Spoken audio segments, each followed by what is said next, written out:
Ani sonjale be foli bila Cherif La Télé filɛbaga bɛɛ lajɛlen ma. Maa o maa ne de Cherif La Télé kanu an b'i fo k'i waleɲuman dɔn. K'a yira la k'a fɔ nin y'aw ka farikolo ɲɛnajɛ jɛmukan sigilen kɛnɛ i n'a fɔ laadalako la tɛnɛn o tɛnɛn ni wagati sera an na ɲɔgɔn sɔrɔ an farikolo ɲɛnajɛ kunnafoni k'o ɲini k'o sɔrɔ ladiriya o kɔnɔna na.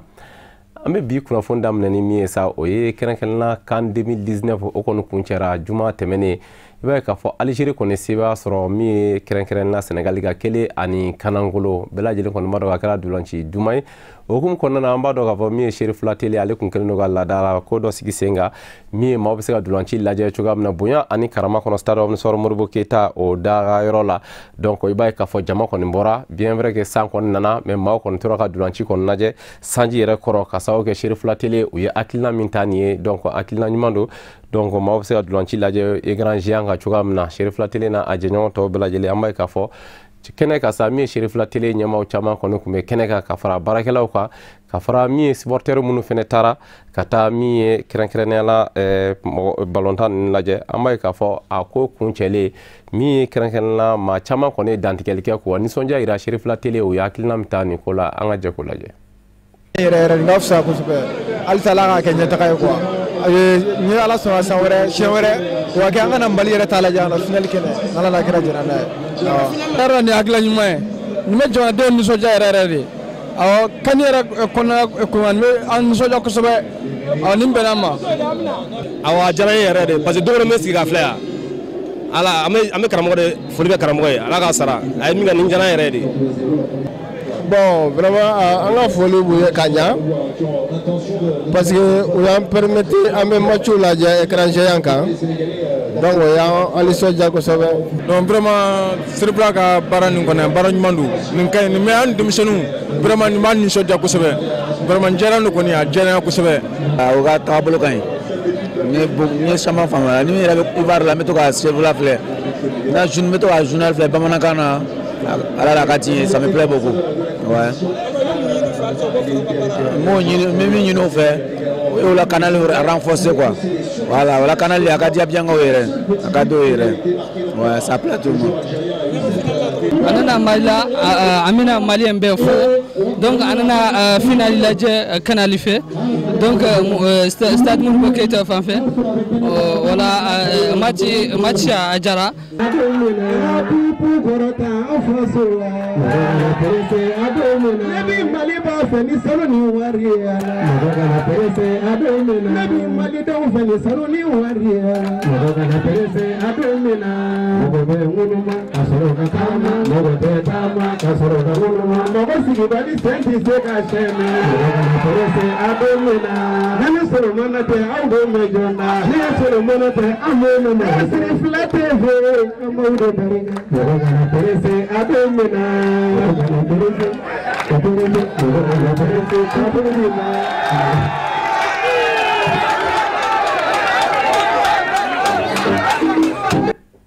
Voilà, nin kun ye stade Omnisports Modibo Keita dalala ye min ye Cherif La Télé a ye grand géant min sigi jama ye zigiri dalaw fana kun bɛ a ko kɛnɛ kan zigiri solo n'a tɔ bɛɛ lajɛlen ka maaw la nisɔndiya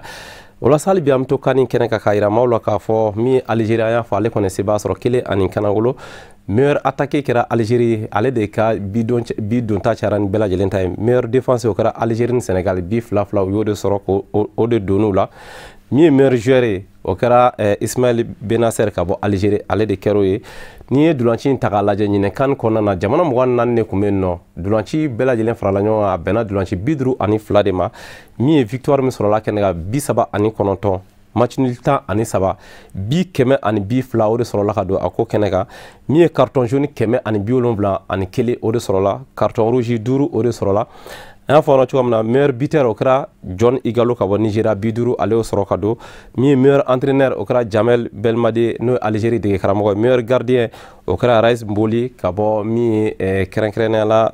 Algérie jɔkɔlɔsiba ale o ye an fɔ meilleur joueur o kɛra Ismaël Benasser ka bɔ Algérie donc 3e place Nigeria ale kɔni y'o sɔrɔ ale y'u wasa don o la nin ye CAN kunkanko kibaruya a bolo dara cogoya min na. O b'a to min ye kɛrɛnkɛrɛnnenya an bɛ taa basketball o kɔnɔna na Afrocan o bɛ ka kɛ an fɛ yan nɔ Mali la sisan nɔ n'i ye jateminɛ kɛ i b'a ye k'a fɔ o dolanciw kɔni bɛ sen na daminɛla depuis sibiri tɛmɛnen Mali kɔni bɔko 2 kɛ ka seba 2 sɔrɔ bɔko fɔlɔ la an ni Algérie de ye ɲɔgɔn sɔrɔ an ye seba sɔrɔ 70 Algérie ta kɛra 68 min ye kɛrɛnkɛrɛn karido mali ye seba filanan sɔrɔ mali ta kɛra 86 Côte d'Ivoire ta kɛra 67 an ye seba sɔrɔ Côte d'Ivoire ka a kɛra wasa da ye kɛrɛnkɛrɛnna dolancilaw yɛrɛ bolo a ko kuncɛli sa dolancilaw ye dantigɛli kɛ an ka jɛ k'o lajɛ.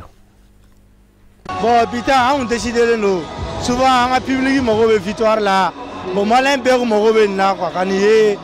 basketteur malien wa Ivoire basketteur uti finalement an mago ba fila vers là volontairement ni basketteur a gagné mais nala mun ke ore kan an public fo yɛrɛ an supporter mun bɔra na soutenir an fo yɛrɛ bon a ko to a bɛ ala bolo an décidé no ne kubu chef fɔlɔ ya mais nala ni kira sɔnna ma fɔ ka ɲina la ko nala ni kira sɔnna an bɛ fɛ ka ta ka to yan nala sɔnna. Bon, une victoire flanque bien, alhamdoulilah rabbil alamin. On est content, on est fiers. Bon, donc on sera qu'à nous corriger, on est match sera qu'à nous. Bon, donc on sera faut bien, alhamdoulilah. Bon, moi si toi maintenant, c'est maintenant que les choses sérieuses vont commencer. Vu que maintenant Tchoukoukele Boli donc maintenant on me fait un bet à 2 mais à 100%. Franchement, c'est une victoire parce que hier on n'avait pas été très fiers de nous-mêmes. Donc on a voulu montrer au public que vraiment on est là avec eux et les remercier pour leur soutien et tout. Donc grâce au public, alhamdoulilah on gagne nabi. Nala sono wala bolo inshallah kon akadé ni kubu gato malaya. Inshallah ya rabbi. O kon est joueur pera soirée. Ka fara joueur faut dirigeant ani délégation ni fembe. Même bolo ga laisser jamama. Al sa o kan décourager ngolo o kan soutenir et en fanamo sa o ke inshallah. An bɛ dugawu kɛ ko ala ka min ye kubu in kɔni to an ka jamana o kɔnɔna na nɔ donc an y'a fɔ min ye afrokan bɛ senna basketball ni ala sɔnna fɛn o fɛn mana bɔ a la a tɛ dogo Cherif la télé filɛbagaw bɛɛ lajɛlen na o b'a to min ye basketball an bɛ to a kɔnɔna k'a yira maaw la dɔrɔn k'a fɔ min ye coupe du Mali a finale ba cɛw ni musow fanfɛla ni ala sɔnna ma utu kalo tile 3 don a bɛ kɛ palais des sports la Bamakɔ musow fanfɛla la joliba AC ale ni centre Bintu Danbele ka bɔ Kulukoro olu bɛ ɲɔgɔn sɔrɔ cɛw ta fanfɛla la sa Atar Club de Kidal ale ni maa min bɛ ɲɔgɔn sɔrɔ sa o ye kɛrɛnkɛrɛnna n'i ye jateminɛ kɛ i b'a ye k'a fɔ Atar Club de Kidal ale ni Ispas olu bɛ ɲɔgɔn sɔrɔ min ye kɛrɛnkɛrɛnna ko in kɛnɛ kan donc o b'a yira k'a fɔ basketball finali ɲinɛn sa a tɛna dogo a tɛna kɛ basi ye min nana dɛsɛ k'a sababu kɛ bɛɛ lajɛlen sigilen don ka a finali kɔnɔ o b'a to an bɛ taa Kulukorokaw fɛ yen nɔ sa n'i ye jateminɛ kɛ i b'a ye k'a fɔ kɛrɛnkɛrɛnnenya olu fɛ yen nɔ complexe sportif dɔ dayɛlɛla yen nɔ donc min ye kɛrɛnkɛrɛnnenya Kulukoro mairie ale ni kɛrɛnkɛrɛnnenya Allemand ka contingent bɛ Mali la yan nɔ o kɛlen k'u bolo di ɲɔgɔn ma ka se ka salle gymnastique dɔ sigi sen kan Kulukoro kɔnɔna na donc min ye Kulukoro plateau kɛrɛnkɛrɛnnenya la n'i y'a ta k'a lajɛ i b'a ye k'a fɔ kɔnɛ k'a kɛra wasa da ye k'a sababu kɛ min ye Kulukoro sportifu caman farala ɲɔgɔn kan ka se k'u ka nisɔndiya yira min ye maire yɛrɛ ale kɔni ye kuma ta k'a ka nisɔndiya n'a ka wasa yira fan bɛɛ lajɛlen fɛ ko in yɛrɛ pare o kun ye maa min ye o kun ye an ka wasabulon ɲɛmaaba ye n'o ye honorable Isaka Sidibe a ko in kun cɛlen sa min ye maire ani honorable Isaka Sidibe olu fila ye dantigɛli kɛ an ka jɛ k'o lajɛ. Effectivement ni ko nka ko in na cogo fi a nana ne ni Allemand ka teriya de fɛ comme bɛɛ b'a dɔn Kulukoro kɛra Allemand européen sigiyɔrɔ don u bɛ k'an ka sɔrɔlasiw dɛmɛ dege kɛlɛ kɛcogo la donc u basilen don Kulukoro yan bon ala y'a kɛ u ka cérémonie o cérémonie na u bɛ mairie wele u bɛ population u bɛ bonya ka ye an bɛ kuma donc n y'a f'i ye n ko hami minɛ na o ye salle de gymnastique o tɛ Kulukoro yan parce que n'i y'a mɛn ko sport fo minɛn de fana ka k'i bolo pour que i ka se ka sport kɛ ka ɲɛ sportif caman bɛ bɔ Kulukoro yan bon minɛn tɛ yan k'a fɔ ko salle de gymnastique bɛ yan u bɛ se k'u bila a point cogo min na donc an ko k'an k'a lajɛ n'u bɛ se ka salle kelen ɲini an ye ka n'a jɔ équipé pour que discipline fɛn bɛ Kulukoro yan nɔ bɛɛ ka se ka na o ni sport yɛrɛ kɔfɛ minnu bana bɛ minnu na u bɛ se ka éducation ni fɛnw k'a salle kɔnɔna la cogo min donc u ye ko u bɛ layidu ta ɲɛ ni ala sɔnna ma b'a kɛ donc n y'a f'u ye a ma tɛmɛ kalo kelen kalo fila kan u ye n wele ka na k'an ye n ka convention signé an bɛ convention signé u ye nafolo dɔ bila mairie ka bolo kan mais u yɛrɛ de y'a appel d'offre ni a fɛn bɛɛ kɛ pour que ka se ka jɔ parce que an ko an mago bɛ salle de la équipé donc ala y'a kɛ bi an nan'o de inauguré la donc a ɲɔgɔnw tɛ Kulukoro yan a ɲɔgɔn tɛ Kulukoro yan donc c'est une première donc a ka kan n'an b'a kɛ an ka bɛɛ wele parce que sport kelen ta tɛ a ma dabɔ sport kelen kama a dabɔra discipline bɛɛ de kama fɛn fɛn bɛ sport kɛ i bɛ se ka nin entraîner a kɔnɔ hali minnu tɛ sport fɛnw ye ten bɛɛ ka n'u entraîner a kɔnɔna na o b'a to sport yɛrɛ bɛ se ka yiriwa parce que n'i y'a jate basketi okumu kan an ka basketi denmisɛnninw caman bɛ yen u bɛ fɔ équipe nationale ninnu fɛnw na bon ni u ma taa Bamako u tɛ se ka nin minɛn ninnu sɔrɔ pour que ka se k'u entraîner a la quoi donc n'a b'u kɛrɛfɛ yan a bɛ kɛ ko ɲuman ye min b'a to u caman bɛ se ka entraînement ɲuman kɛ bon il y a Folo Kasabi min donna a la 135 000 euros a bɛ bɛn $88,000 ani kunkanfɛn a bɛ bɛn o de ma comme aw yɛrɛ ɲɛ b'a salle la a salle yan u y'a importé de a fɛn bɛɛ importé la ka na donc olu yɛrɛ de y'a plan kɛ u n'u ka architecte nana u y'a ɲininka a kan ka kɛ cogo min na an bɛ min fɛ an y'o f'u ye donc u yɛrɛ y'a kɛ ka appel d'offre n'a fɛn bɛɛ organiser ka salle jɔ k'a da an ma. Min kɛra bi aw yɛrɛ y'a ye baara kɛra nin salle min filɛ nin ye bɛɛ bɛ se ka na i niyɔrɔ ta sɔrɔ nin kɔnɔ u ye min fɔ ka gɛlɛya ko ka entretien kɛ o ye tiɲɛ fɛn ɲuman dir'i ma i ma entretien a tiɲɛna i y'a tigi de dusu kasi et puis en même temps minnu kan ka se ka baara k'a la ka sini ko fɛngɛ i y'o fana tiɲɛ olu ma o y'a to bɛɛ kan k'i hakili to a la et puis mɔgɔw ka na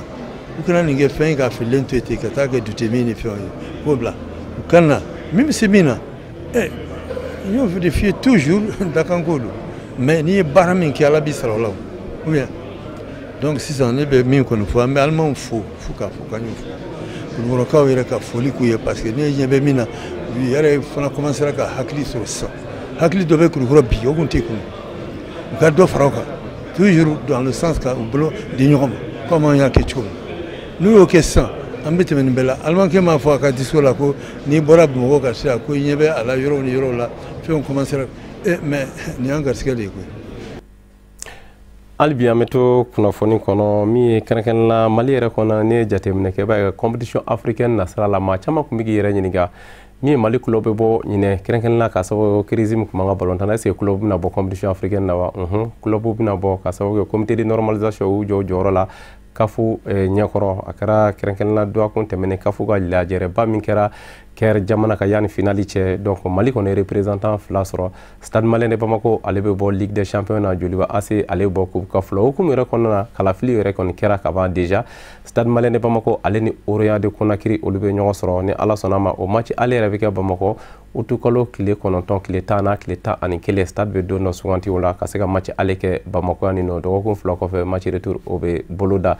Joliba AC ale sen tɛna ye tour préliminaire la donc ale bɛna ye min ye premier tour la ni Ala sɔnna ma tour suivant la min ye kɛrɛnkɛrɛnnenya septembre kalo tile 15 yan fan fɛ donc ale ni tɔn bɛna ɲɔgɔn sɔrɔ sa Maranathan du Togo ale ni LSRF ka bɔ Liberia olu min mana sebaya sɔrɔ o la o ni Joliba AC olu kɔni bɛ ɲɔgɔn sɔrɔ min ye coupe kafo o nasira ye an bɛ dugawu kɛ an ka tɔn fila ye cogoya min na u bɛ se ka kunnawolo sɔrɔ kɛrɛnkɛrɛnnenya nin compétition africaine nasira la an b'a da maaw kulo kan tuguni ni Ala sɔnna ma sibiri nata yɛrɛ stade Omnisport Modibo Keita la tuguni kɛrɛnkɛrɛnnenya kalo tile 26 min ye CHAN éliminatoire fɛnɛ dulanci match ale o bɛna boloda min ye zone ouest A o kɔnɔna na donc n'i ye jateminɛ kɛ i b'a ye k'a fɔ Mali ale ni Guinée Bissau olu bɛ ɲɔgɔn sɔrɔ donc disons a bɛ kɛ match ale bɛ kɛ Guinée Bissau de Mali ni Guinée Bissau bɛ ɲɔgɔn sɔrɔ dɔgɔkun kelen dɔrɔn o kɔfɛ an bɛ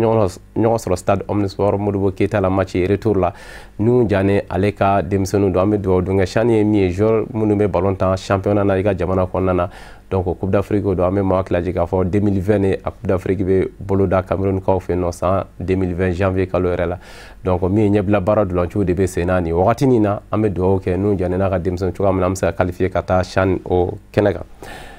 o b'a to an bɛ taa Banankɔrɔninkaw fɛ yen nɔ min ye kɛrɛnkɛrɛnnenya coupe dɔ tun bɛ sen na ye coupe AJPM n'i ye jateminɛ kɛ i b'a ye k'a fɔ nin y'a ta ko 5nan ye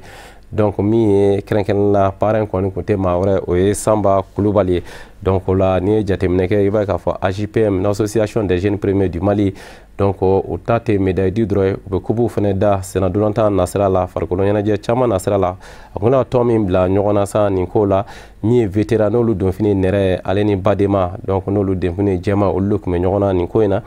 b'a ye k'a fɔ dolanci kɔni banna 2-2 la nka ngɔ in na min ye vétéran olu maaw de sen dajara k'a sababu kɛ olu ye 4 sɔrɔ ka don min ye kɛrɛnkɛrɛnnenya Badema ta kɛra 3 ye ka sɔrɔ ka don a baara ta n'i ye jateminɛ kɛ i b'a ye k'a fɔ dolanci yɛrɛ daminɛ yɛrɛ la sa donc an y'a fɔ cogoya min na min ye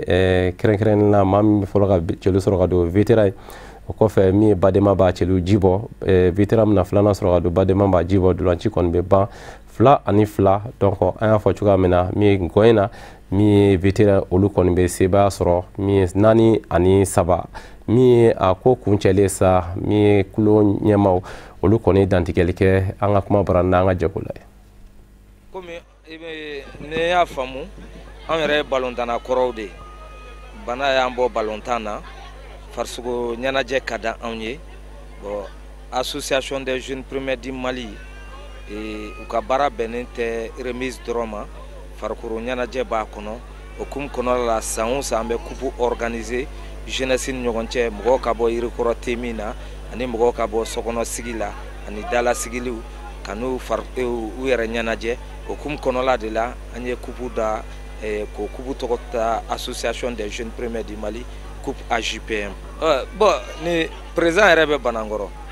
ni a bɛ ka kɛ yɔrɔ wɛrɛw la jagoya président fana a bɛ maaw de cɛla maire b'an ka commune na mais population de fana bɛ yan n y'a ɲini ɲinɛn o ka kan anw yɛrɛ fɛ yen nɔ Banankɔrɔ n sigiyɔrɔ la ne sigilen bɛ Banankɔrɔ de bon welekan min bɛ n bolo k'a ɲɛsin jeunesse ma n b'a fɔ jeunesse ye de u ka wuli u k'u bolo di ɲɔgɔn ma ka ɲɔgɔn sen bila ka ɲɔgɔn bolo minɛ pour que Mali bɛ taa ɲɛ Mali sɛgɛnnen don Mali ɲaninen don mais ni jeunesse fara-farala dɔrɔn Mali tɛ se ka fara ɲɔgɔn kan. Nisɔndiyalen don wulada in na kosɛbɛ an bɛ Ala fo ka Ala waleɲuman dɔn ale min ye bi donba in jira an kɛnɛma na AJPM ka coupe in organiser an fɛ yan nɔ Banankɔrɔ vraiment a diyara an ye a bɛnna an ma bamananw ko n'i y'a mɛn jɔnni kunna di a fɔ sababu ɲuman sababu ye AJPM président ye n'o ye Lasine Jara ye vraiment a nali an fɛ Banankɔrɔ yan nɔ a kɛra an bolo kunnawolo ye vraiment jamana mago bɛ nin ɲɔgɔnnaw de la ka caya ni ɲɔgɔnna cayara sigida o sigida la a ka ca Ala fɛ o sigida bɛ bɔ nɔgɔ la jamana bɛ bɔ nɔgɔ la AJPM an b'a ɲini Ala fɛ Ala ka barika don a la u nana jamana bɔli yelela vraiment u bɛ a ci la mais faso baara ye fɛn dɔ ye sanjikɔrɔ wɔsi de don donc kɛbali ka ca ka tɛmɛ kɛlen kan ko kɛlen kɔnɔntɔn kɛbali kɔnɔntɔn kɛbali de ka ca donc an ka commune na vraiment mairie yɛrɛ ka laɲini ye ninnu de ye ko ni mɔgɔ o mɔgɔ y'i dan ɲɛnajɛ la i k'a bila i kunna ni sɛbɛn nana don min na a bɛ i dan. hakilina mun nana parrain jɔyɔrɔ fa an bɛ foli kɛ ka waleɲuman dɔn fɛrɛ parrain a y'a laɲini walasa nin ko in ka kɛ se ka k'a yɛrɛ ɲɛna finali ka taa ɲɛna mais komi aw b'a dɔn silamɛ don an bɛ silamɛ jamana kan a ye layidu dɔ ta k'a bɛ taa hiji la ɲina o de y'a kɛ a ma se yan bi a ko ko yafa ɲini kɛ jama bɛɛ fɛ a ko k'an ka n'a jɔyɔrɔ fa hali n'anw tɛ se ka jɔyɔrɔ fa an bɛ na ka na représenter o de ye k'a jira AJPM mɔgɔw la ko parrain ko k'a daminɛ bi la fo ka taa se fo san nataw la u mana ale wele yɔrɔ o yɔrɔ a b'u kɔ u mana fɔ k'a ka taa yɔrɔ o yɔrɔ su fara tile k'a pɛrɛnnen don k'u accompagner a bɛ AJPM mɔgɔw fo u ye parrain mun di ale ma welekan min bɛ n bolo ka sin Banankɔrɔ jeunesse ma o de ye hali bi AJPM ka kuntagala ye mun ye n'o de ye jeunesse ka wuli ka baara kɛ ka maakɔrɔ minnu n'olu bɛ baara la a mɛnna n'u ye baara caman kɛ yan'u ka sa ka se k'u ka baaraw ko o waleɲuman dɔn k'u ye donc o de ye k'a jira jeunesse la ko jeunesse fana ka baara kɛ ko don n'a nata la k'u fana ka waleɲuman dɔnw bɛ kɛ n b'a ɲini Banankɔrɔ jeunesse fɛ bɛɛ ka wuli bi ka tugu AJPM kɔ ka AJPM dɛmɛ a ka o baara la Mali fantan naani bɛɛ la. Ok, na an bɔra o kɔnɔna na an bɛ maaw hakili lajigi tuguni k'a fɔ min ye CAN 2021 2019 banna sa 2021 o fana kalafiliw kɔni kɛra ka ban ɲɛbila baara kalafiliw donc n'i ye jateminɛ kɛ i b'a ye k'a fɔ Mali ale bɛ poule A la Mali Guinée Conakry Namibie a bɛ dafa ni jamana min sa Libéria ale ni Tchad bɛ ɲɔgɔn sɔrɔ ni min se b'a sɔrɔ o bɛ fara ninnu kan jamana fila de bɛ qualifié donc Mali ka bakuruba jamana fila de bɛ qualifié n bɛ segin a tuguni Mali Guinée Conakry Namibie donc Libéria ni Tchad bɛ ɲɔgɔn sɔrɔ ni min se b'a sɔrɔ o bɛ fara o kan éliminatoire dolanci yɛrɛ a tile fɔlɔ dolanciw bɛ daminɛ ni Ala sɔnna a ma septembre kalo tile 7 a n'a tile 15 ni ɲɔgɔn cɛla la donc o b'a jira k'a fɔ k'a sera ka ban an ka samatasɛgɛw an ɲɛ b'u la. hali bi an bɛ to bɛɛ farikolo ɲɛnajɛ kɔnɔna na sa an bɛ taa Banabugukaw fɛ yen nɔ min ye kɛrɛnkɛrɛnnenya coupe min ye des jeunes ressortissants de Barawuli olu tɔgɔ la coupe tun bɛ yen nɔ tako 6nan donc min ye kɛrɛnkɛrɛnnenya n'i ye jateminɛ kɛ i b'a ye k'a fɔ a tako 6nan kun don donc kun kɛlen don ka tɔn bila ɲɔgɔn na sa o ye bɛn ka di ye donc ni ale donfini ye kɛrɛnkɛrɛnnenya Nuguji ye ale ni balimaya olu tun bɛ ɲɔgɔn na parrain yɛrɛ kun ye Malamine Sila ye donc an b'a fɔ ko match kɛra match dumanba ye dolanci kɔni banna kɛrɛnkɛrɛnla 2 ani 1 ka taa min ye balimaya ale kanu na donc an b'a ye k'a fɔ jama fɛnɛ bɔra kosɛbɛ ka taa nin dolanci kɔnɔ lajɛ dolanci kuncɛlen sa min ye kulo labɛnbaw ye dantigɛli kɛ an ka jɛko la ye. Nisɔndiya min bɛnna jamaba min bɔra bi 6e édition la o ɲɔgɔn ma deli ka bɔ fɔlɔ ani organisation Barolika bɔra diɲɛ yɔrɔ bɛɛ ka na ani an yɛrɛ teriw ni an limanaw ani aw yɛrɛ journaliste sportifs o jama vraiment o nisɔndiya bɛnna bon nisɔndiya wɛrɛ filanan min bɛnna tugun an ye ko in yɛrɛ dabɔ laɲini min kama n'o ye Barolikadenw ka se ka don da kelen fɛ ka bɔ da kelen fɛ o laɲini o bɛ ka sabati. An nisɔndiyalen don parce que nin ye Jonathan nin y'a siɲɛ 6 ye san o san an bɛ ɲɔgɔn sɔrɔ yan Barolika jeunes ka organisation don u bɛ san 6 bɔ a la bi donc vraiment an nisɔndiyalen don parce que a ma hakili lajigin so la nin ye badenya ntolantan de u ni ɲɔgɔn cɛ Barolikadenw minnu sigilen don Bamakɔ yan donc san o san nin ɲɛnajɛ de b'an bolo yan nɔ donc vraiment an nisɔndiyalen don. Vraiment Bikori ne ko n b'o nisɔndiya fɔ ka s'a dan na n tɛna se ka foyi fɔ d'abord n b'a fɔlɔ foli la fɔlɔ n ka foli bɛ ka ɲɛsin bɛɛ lajɛlen ma. Surtout aw yɛrɛ media mɔgɔw aw minnu sera kɛnɛ kan a diyara n ye a bɛnna n ma a bonyana n ma n ka foli bɛ ka ɲɛsin bɛɛ lajɛlen ma vraiment n ka nisɔndiya bɛ yɔrɔ min na ni ko n b'a fɔ vraiment n tɛ se k'a fɔ ka s'a dan na quoi parce que ka d'a kan nin tournoi in a kɛlen don sababu ye ka mɔgɔ caman gɛrɛgɛrɛ ɲɔgɔn na bon caman ni mɔgɔ caman bɛ Bamakɔ yan nɔ u tɛ ɲɔgɔn ye i b'a sɔrɔ u bɛɛ bɛ bɔ Bɔrɔbili u tɛ ɲɔgɔn ye siɲɛ 2 siɲɛ 3 kalo kɔnɔ mais a ko de cette tour là chaque dimanche i b'a sɔrɔ match dɔ bɛ yen donc bɛɛ lajɛlen bɛ ɲɔgɔn sɔrɔ donc vraiment franchement parler n tɛ se k'a ka nisɔndiya fɔ ka s'a dan na. N'an bɔra yen sa min ye barawuli yɛrɛ dugu kɔnɔna na min ye kɛrɛnkɛrɛnna kupu dɔ tun bɛ sen na kupu miiriya donc o fana dolanci belebele o kɔni kɛra donc n'i ye jateminɛ kɛ i b'a ye k'a fɔ Faradila ale ni Bebe Fulala olu kɔni tun bɛ ɲɔgɔn na donc n'i ye jateminɛ kɛ i b'a k'a fɔ dolanci in kɛra dolanci dumanba ye 1 ani Kanangolo ka taa min ye Bebe Fula kanu na ale Faradila kanu na ale se b'a sɔrɔ Bebe Fulala kan 1 ani Kanangolo jama bɔra kosɛbɛ wa dolanci kɛra dolanci dumanba ye dolanci fana kuncɛlen sa min ye kulo labɛnbaw olu kɔni dantigɛli kɛ an ka jɛko la ye. An ye min ye wula in na a y'an nimisi wasa mais ne bɛ se k'a fɔ équipe 2 in bɛɛ la miiriya de gagnera miiriya de ye coupe ta ballon-tan kɛra cogo o cogo fo dɔ ka gagné dɔ ka perdu mais aw yɛrɛ y'a ye an ye ballon-tan bɛɛ kɛ dɔ ma se dɔ la fo dernière minute le penalty nana tan k'u bɔ ɲɔgɔn na donc o kɔrɔ ka fɔ u bɛɛ bɛ se ballon-tan na donc ne kɔni n bɛ foli di bɛɛ ma. A daminɛ premier temps fo ka n'o ban ka na deuxième temps daminɛ ballon tɔ ye minute 5 ɲɔgɔn na Bebe Fulala ale penalty sɔrɔ sinon n b'a fɔ ballon tanna cogo min na équipe 2 bɛɛ lajɛlen ye ɲɔgɔn bɔ mais ballon tɛ se ka ci ka ban fiyewu fo dɔ ka gagné ballon tan sariya fana dɔ ye penalty ye olu ye penalty sɔrɔ o kɛra sababu ye k'o 2 bɔ ɲɔgɔn na ka jɔnjɔn di Bebe Fulala ma ne bɛ o to micro na k'a fɔ ko tolantan jɛkulu fɛn fɛn nana kɛnɛ kan ka tolan daminɛ fo kana se final ma an b'o bɛɛ lajɛlen fo. San'an ka taa kunnafoni misɛnninw na an bɛ maa hakili lajigin k'a fɔ min ye bureau kɛrɛnkɛrɛn Racing Club de Dumazana RCD ale ye bureau kura kɔni sigira donc bureau maa 25 don a ɲɛmaa o ye Mamadu Dole donc min ye an yɛrɛ baarakɛɲɔgɔn Amadu Kamara ale de kɛra a chargé de communication ye donc nin ye tɔn kura ye kɛrɛnkɛrɛnna Dumazana kɔnɔna na dolantan tɔn don Racing Club de Dumazana n'u b'a wele ko RCD donc an bɛ dugawu dɔ kɛ tɔn ye. O b'a to an bɛ taa kunnafoni misɛnninw na diɲɛ fan 14 kɔnɔna na a kow bɛ cogo jumɛn an ka jɛko la ye.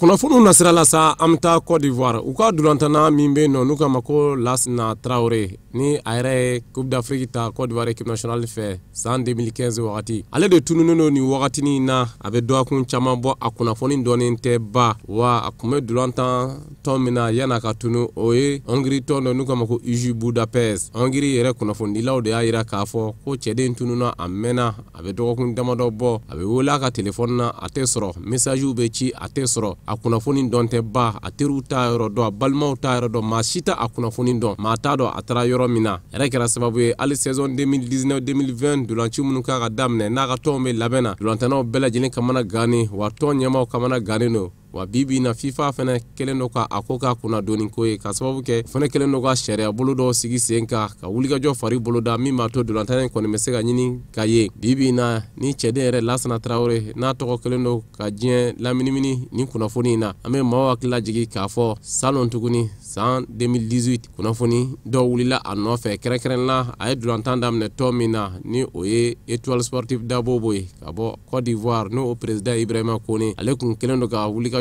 fari boloda san 2018 ko dolantanna min filɛ n'u kama Lassana Traoré k'a tɔgɔ to ye k'a tɔgɔ yɛrɛ de Menene Traoré ko u y'a a tɔgɔ yɛlɛma wa ka a bangena san 1988 k'a sɔrɔ san 1990 de sɛbɛnnen do a ka sɛbɛn kan ko ale b'a dɔn a ye dolanci daminɛ ale de fɛ wa ale na fɛɛrɛ bɛɛ lajɛlen kɛ ka se ka clienti don min b'a to ale ka nafolo kasabi dɔ bɛ se ka di ale ma a bɛ fɔ fɛn ma ko club formateur nafolo kasabi mun ka di o ko la ale na se k'o sɔrɔ cogoya min na ko o tɛmɛnen kɔ ka bɔ yen bibi na tununi ni fɛnɛ fari bolodalen do cɛden fanfɛla la.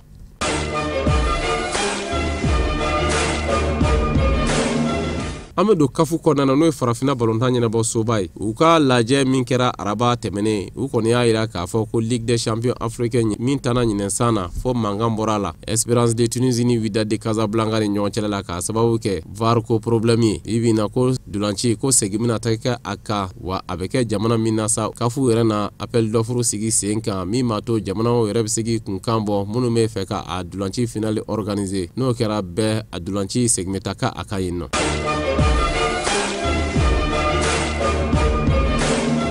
An bɛ taa États-Unis ni ye dabalibanko ye ka sababu kɛ den ni fa ni ɲɔgɔn cɛla la den musonin n'a si tɛ tɛmɛ san 6 kan ale fa golf jouelaba ye wa sanga ani waati bɛɛ lajɛlen a n'a fa de bɛ taa ɲɔgɔn fɛ o ko kɛnɛ kan nin donni kama fa k'a to golf jouer la golf bulu in nin wulila bɛɛ ka taa se den ma ka kunkolo sɔrɔ den yɛrɛ a tɔgɔ ko Aria Hill a si bɛ san 6 la musomanin don wa ko den hakili ɲagami y'a sɔrɔ u y'a ta ka taa lopitaniso la hélicoptère dɔ sababuya la ko bɛ taa sigi sen kan wagati min na ko sufɛ yan fan fɛ ko den tanyana kɛra sababu fa yɛrɛ ko ale ni den cɛla kun ka gɛlɛn kosɛbɛ surtout golf jouer na sira la den kun y'o kanu kosɛbɛ o de kama sanga ni waati bɛɛ lajɛlen ni ale ko min na kɛnɛ kan ale n'a bɛna ɲɔgɔn fɛ polisilakaw yɛrɛ ka fɔ la ko nin tɛ dabɔn kama ye ka ninkɛnɛ karaba k'a bɛ fɔ fɛn min ma ko accident ko nin bɛ tali kɛ o dɔw la.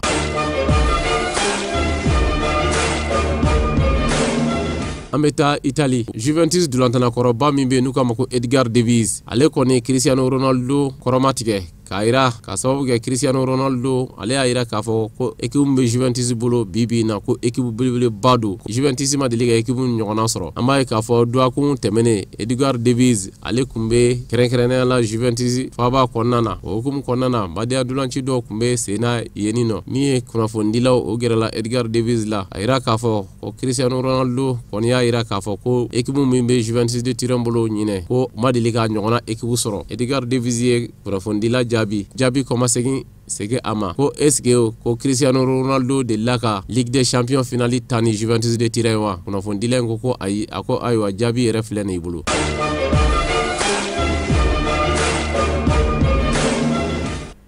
N'an bɔr'o kɛnɛ kan an bɛ taa yɛlɛma wagati la an b'o wagati la fo ka taa se août kalo tile 31 ma dolantanna dɔw minnu ye tɔn yɛlɛma ni minnu kan ka tɔn yɛlɛma a ko bɛ cogo jumɛn na an ka jɛ k'o lajɛ.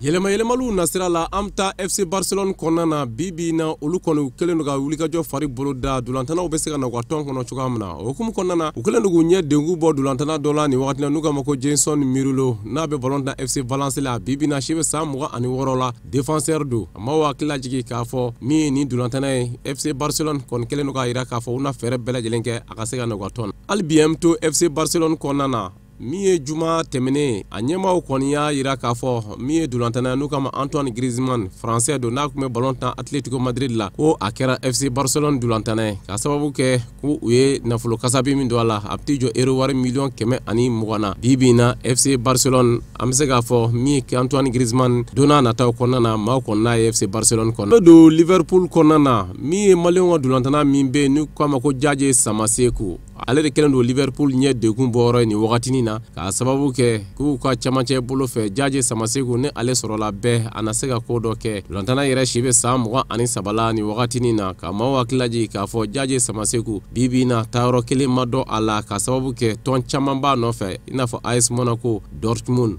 Olympique de Marseille o n'a ɲɔgɔnna caman nka kunnafoni laban kɔni y'a yira k'a fɔ Liverpool ale kɔni kelen don ka wulikajɔ fari boloda min b'a to a bɛ se ka na u ka camancɛ jɔ sen fa cogoya min na. An bɛ don Nantes kɔnɔna na n'o ye Faransi tɔn dɔ ye u kelen ka Alban Lafont n'o ye jɔkɔlɔsiba ko o ta ani Denis Apia o ye latéral droit ye k'o fɛnɛ ta sisan u ye nafolo don maa min na sa o ye maliyɛn dolantana u k'a ma ko Mola Wage défenseur don a si bɛ san 28 na cɛden yɛrɛ tun bɛ ballon tan Udinese n'o o ye Italie tɔn dɔ ye kan tɛmɛnen bɛɛ lajɛlen kɔni y'a ye ka jouer Mali défenseur la wa n'i bolonɔ bila sɛbɛnna FC Nantes ni ɲɔgɔn cɛla la fo san 2022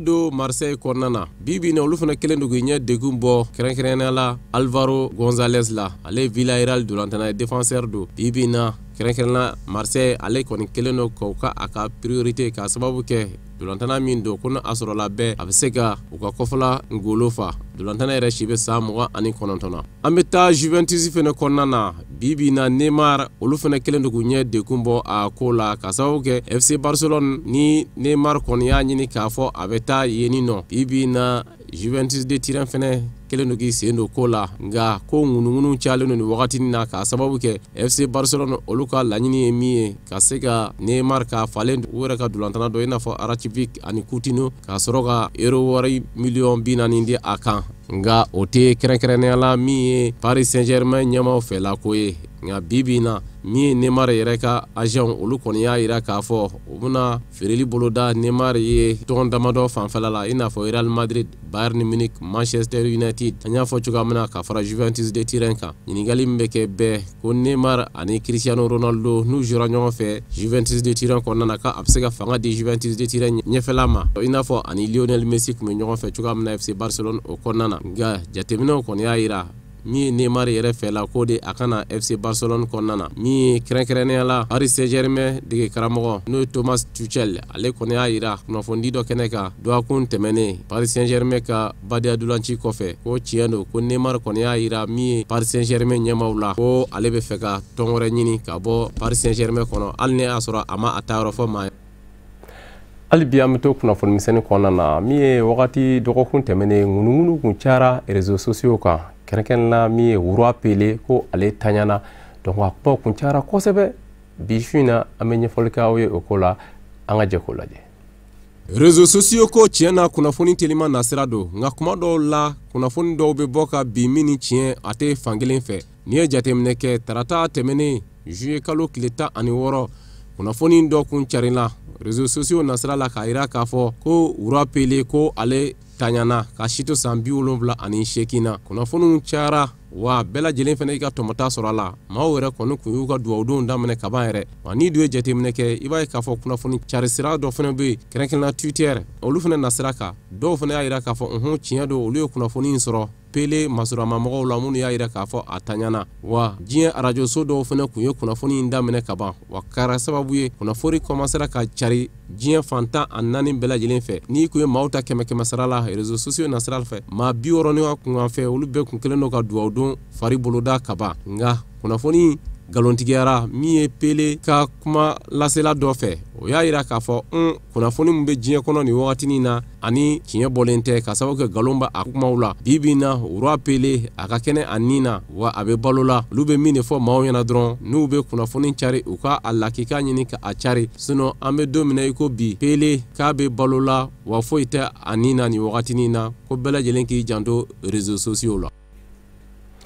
o de bɛ kɛ sababu ye ka dan sigi bi farikolo ɲɛnajɛ kunnafoni na an bɛ foli bila bɛɛ lajɛlen ma maa o maa ne de tun bɛ Sherif Lateli lajɛ nin wagati na ni Ala sɔnna ma dɔgɔkun nata aw ni Yusu Kulubali na ɲɔgɔn sɔrɔ yan nɔ ne b'a fɔ a k'an bɛn waati wɛrɛ